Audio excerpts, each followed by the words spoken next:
Welcome back to another edition, and I am really privileged to have Celia Clark. I want to say Cecilia every time because I have a Cecilia that works with me. And It won't be the first time I've been called that, Rick. I um, met Celia at a training in Bristol, UK, IFS training. And uh, we found out that we have a commonality in the specialties that we practice in that may not seem that they have much in common. And Celia is a specialist in eating disorders. And maybe, Celia, you can introduce yourself a little bit more as to how you got into that and a little bit about your practice. Yeah, sure, Rick. I work with eating disorders, disordered eating. I refer to myself as a food and body image specialist therapist. I run a private practice from my home in the north of Scotland, and I support adult women to heal their relationship with food and their bodies. Um, I'm trained in numerous therapeutic modalities, but it is parts work that I have found to be the most effective for healing our challenges with nourishment. And it's through that internal family systems training that we met just a few months ago, Rick, and began to dialogue about, some of the parallels in our work, even though we work in quite different areas. Yeah. Yeah, and I think I had made an offhand comment um, in the group that there's a lot of similarities between eating disorders and money disorders or problematic money behaviors. And it's something that I don't know much research uh, exists around that. Um, I think a few years ago I ran across some research done by the University of Munich that suggested there was a correlation between being heavily in debt and being overweight. Outside of that, I don't know of a lot. And Celia and I had a wonderful couple-hour discussion on the similarities, and we came out with more similarities than I thought existed. So, what I wanted to do was have Celia on the podcast today and just talk and flesh out uh, these similarities between money disorders and eating disorders.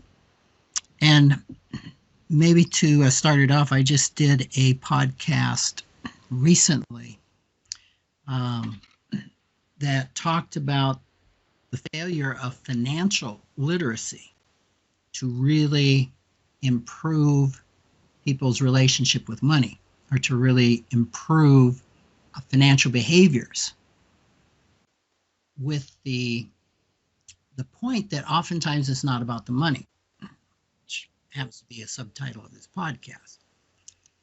And I suspect that there is probably a big similarity between more knowledge and actually um, a, really addressing behavioral change in an eating disorder. Yeah, Rick, I would absolutely agree with what you're saying there.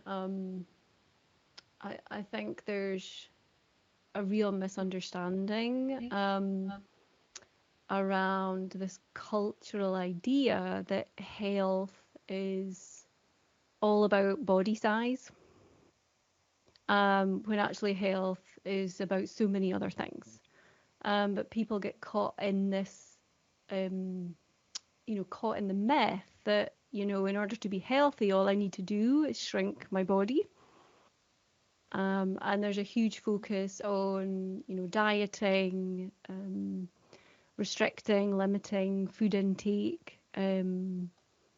This kind of idea that all it is calories in, energy out, and that's as simple as it is, and that's all we need to focus on. But what we really find is that people's bodies don't work in that way. You know, there are biological differences from one person to the next, and that equation just doesn't, you know, it doesn't have the same influence across the board. So this focus on, you know, shrinking our bodies in terms of, you know, seeking health tends to create a kind of rebound process where we focus on restriction, we enter a sort of space of deprivation, and that then often triggers a kind of binge eating response. And the more that that happens, the more extreme the behaviors become, and the more unwell we become. You know, the majority of people who diet really begin to practice, you know, behaviors that are very damaging, not just to physical health, but also to mental health. But because it's so accepted in our culture, it's often not recognized as a problem until it really is. You know, until people are really far down that experience. It's, yeah. Yeah. And I Yes. wonder if there's some similarities there with money too, in terms of getting caught in these kind of cycles of sort of feast and famine. Yes, totally. And this is something that I actually, one of the examples I use when talking about um, money behaviors is that if a person, well, I probably should say when we're talking about eating disorders, or I loved how you phrased what you do, but I didn't write it down. We're talking about both um, overweight and underweight. Mhm. Yeah. And typically, I think of eating disorders as more overweight, which I probably fall into the stereotype um, of that. And so when I'm thinking of money, and I'm thinking of restricting, or going back to what I wanted to say, is um, most people think they can change financial behaviors through learning more. Hmm.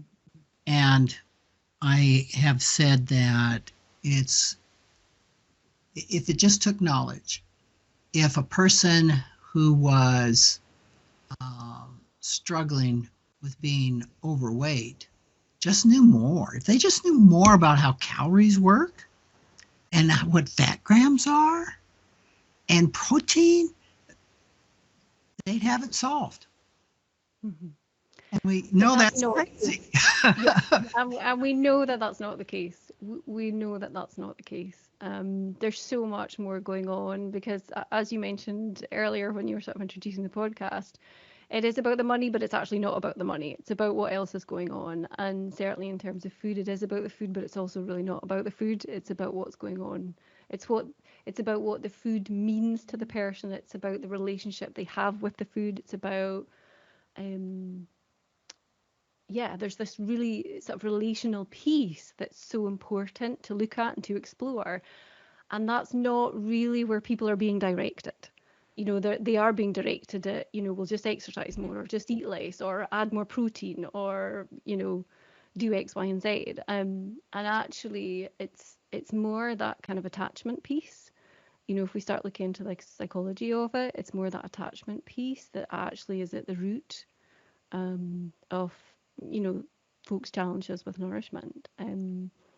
You know, essentially what I experience, what I witness, you know, my clients are bonding with food because there's unmet relational need in their life, and food becomes the replacement for that.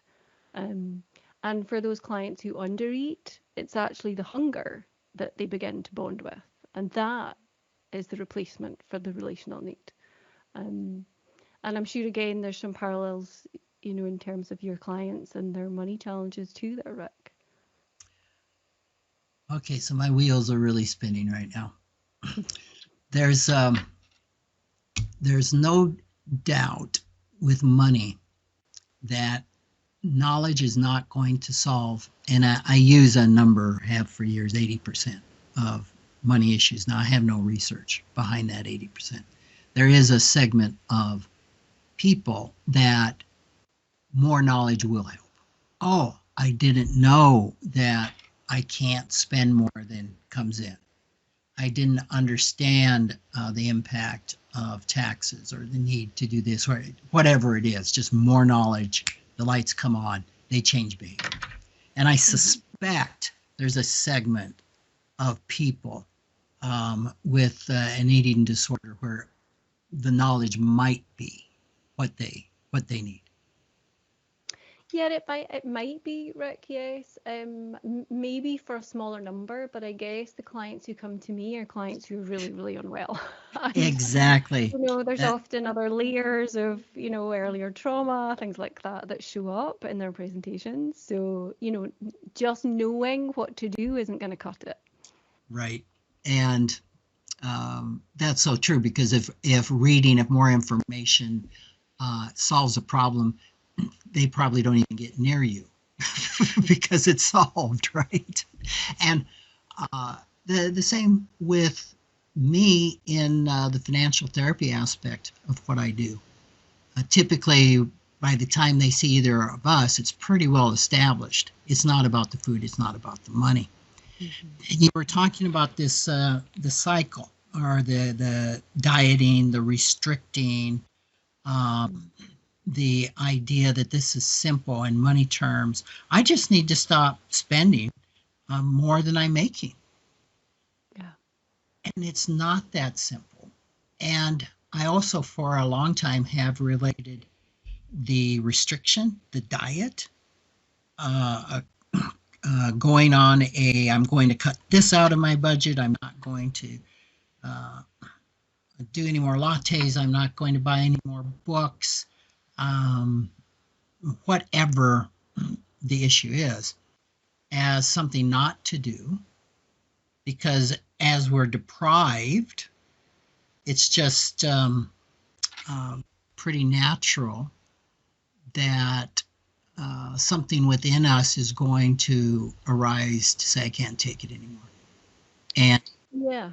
the And I would binge absolutely agree spending with happens. that. Yeah, I would really agree with that, Rick, and that shows up in my clients with the eating challenges too. Um, we can have a part so sensitive to deprivation that even just thinking about restricting food, so not even the actual restricting food, but even just thinking about restricting food can be enough to trigger a binge eating episode. In Um, the financial equivalent, it's the word budget. yeah. Just thinking about a budget. In fact, I try not to even say the B word. Like, okay, let's talk about a spending plan. Um, where when budget is introduced, it's just almost an immediate, oh my God, no. Yeah. Yeah. Yeah. So I think that there are those similarities in binge spending. I've had clients that don't even remember the binge spending event. Yeah. They may take a trip and they come back in a few days and credit cards start rolling in at some point in time and they almost have no recollection Mm. of what they spent, how much they spent, even what they bought sometimes. Yeah, yeah. And I don't know how you conceptualize that, Rick, because the way that I would conceptualize that with my clients is that there is a part of them who is focused on the binge eating, the eating element of it, but there's actually also a secondary part that kind of takes them out so that the eating part can be more active, Yeah, yeah, you know? totally. I Yeah. think it's the same action going on, that dissociation. Hmm. Just Yeah. uh, yep, they Yeah, so just that there's freedom there for the eating part really to take over, really to do as much as it needs to do in the moment. Because if the body isn't taken out in that way, then actually the eating might get stalled or it might get paused or you might not eat as much. So that's that's a potential threat to the system. So it's very important this part that comes in and kind of takes them out. so that the binge eating part can be more extreme in its behavior. Yeah. I loved your illustration of bonding with the food Mm, as the relationship, yeah. and on the flip side, bonding with the hunger. Hmm. And I'm just sensing into that because definitely we have four categories that where money scripts, beliefs about money fall into: money avoidant, money worship, money status, and money vigilant. And the money worship category are money scripts of beliefs that if I had more money, things would be better. And the status is my self worth equals my net worth, or my self worth equals my income. So I can definitely see a bonding, a relationship uh, there with money. Um, Yeah, the and that really connects into the piece around, bonding with the hunger, because there is a status that's achieved, in Western cultures of living in a smaller body, Yeah. especially for women.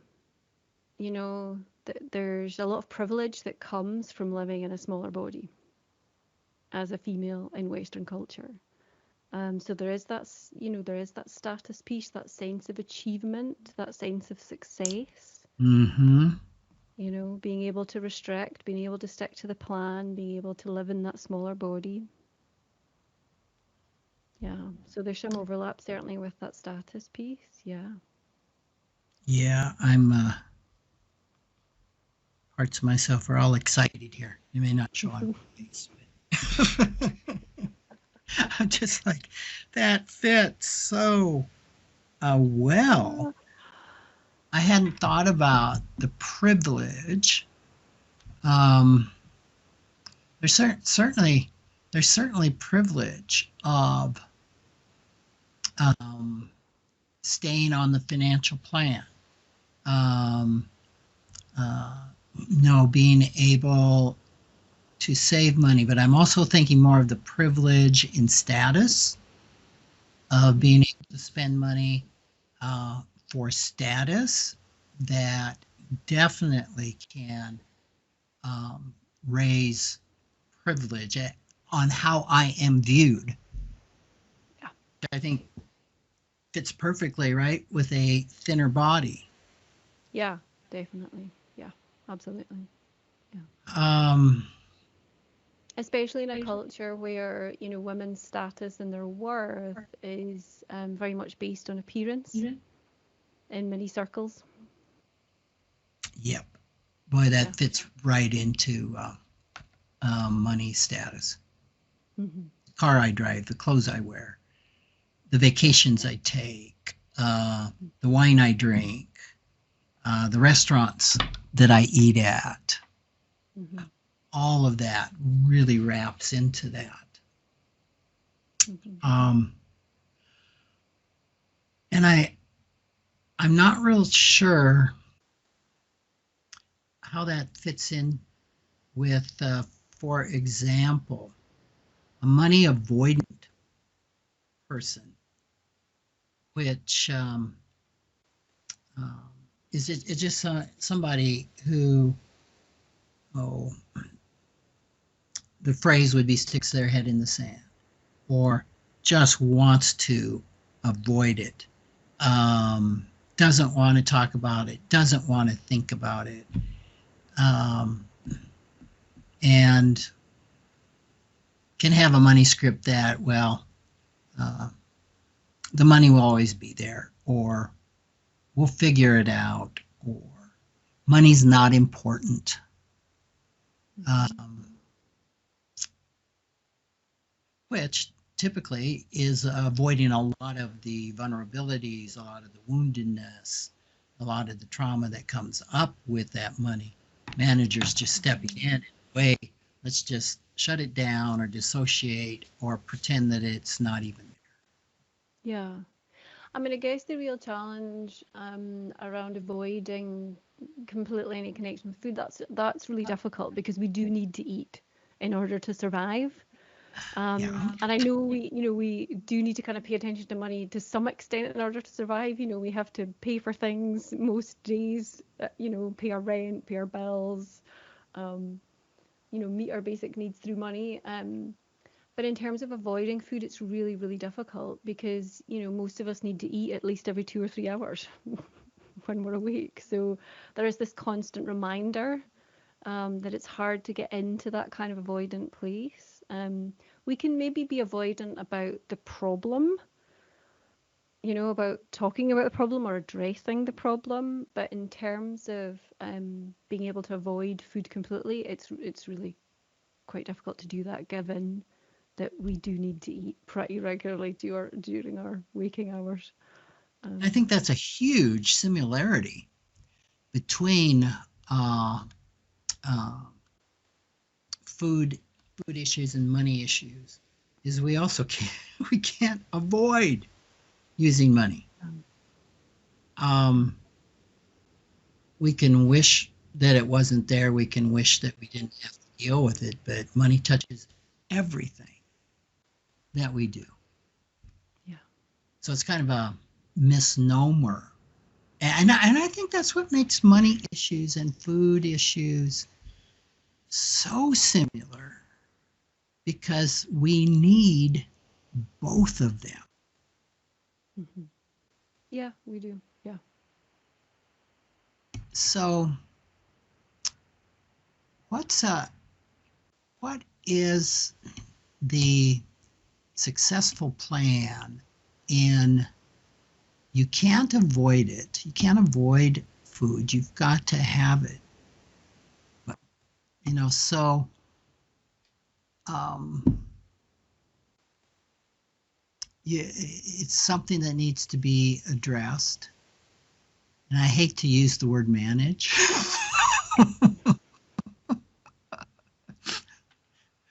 um, but what's the successful path uh, in food disorders with that?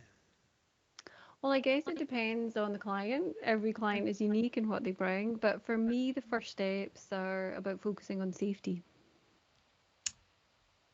Say more It's about about that. focusing on, yeah, so it's about focusing on safety in the body, particularly. Often those who are struggling with controlled or chaotic eating really don't often feel very safe in their body.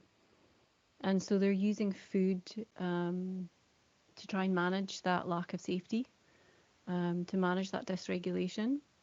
Um, Many clients talk about feeling quite disconnected from the body, usually from the neck down. Um, and so the first steps are about creating safety. It's about learning to work with the body. It's about learning to pay attention to the body very gently in very small steps, really to build that safety piece and that trust in the body.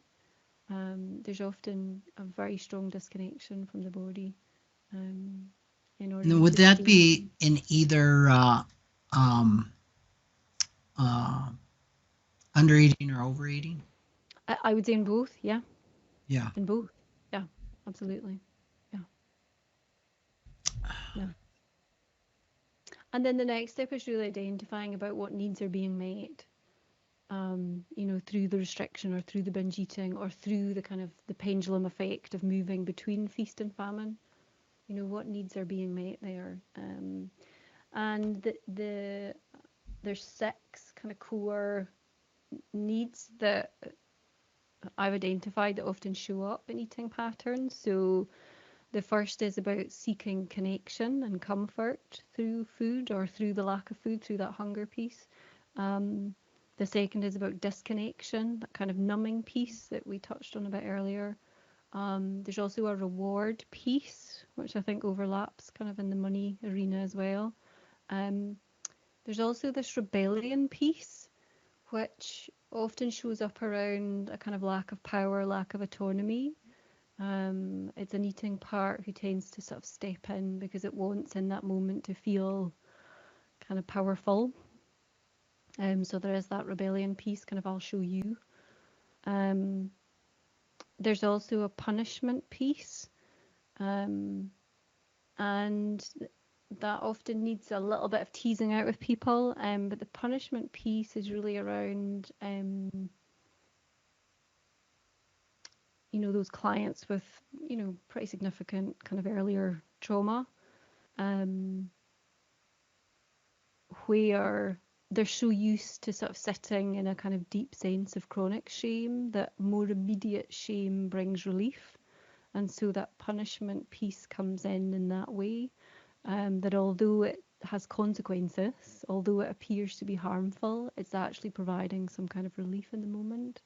And that might, I guess that kind of overlaps maybe with money, with people spending money they don't have, or I don't know, getting a loan from a dodgy, a dodgy loan dealer, bringing that kind of risk piece into the money. And then the last piece, around food is this protection piece. So some clients feel safer in a smaller body, so that the hunger piece is around staying safe. Some clients feel safer in a larger body. So the protection is around, the eating and bringing food into the body to maintain the body size because it feels safer to live in a larger body. So yeah, so those are the sort of 6 areas, but I'm sure there's maybe some some bells ringing for you there, Rick, in terms of the money work as well as I share those. Yeah, the bells are ringing so loudly. I'm having trouble thinking. That is a fascinating list, and I think what I'd like to do is uh, just kind of dive into that list and flesh it out a little bit, because there's some where I'm seeing the immediate connection, and some others that I'm wondering about that, because you've given me some things that I haven't necessarily been that succinct in fleshing it out. So I would like to just kind of lean into those and see what similarities I can find in problematic money behaviors. So being mindful of our time, I think that'd be a great thing to do in another podcast. Yeah, Would super. keep people on their seats, right? So, Sure. um, just say a little bit about where people can reach you, your website, email address. Yeah, sure, Rick. Yeah. My website is www.celiaclark.online. You'll find everything, all my offerings, podcast details, online courses, one-to-one work. You'll find all that information on my website. So, Great. yeah. Okay. Well, I look forward to continuing our discussion. So, thank you so much for being with me, and on to the next. Thank you, Rick. It's been a pleasure.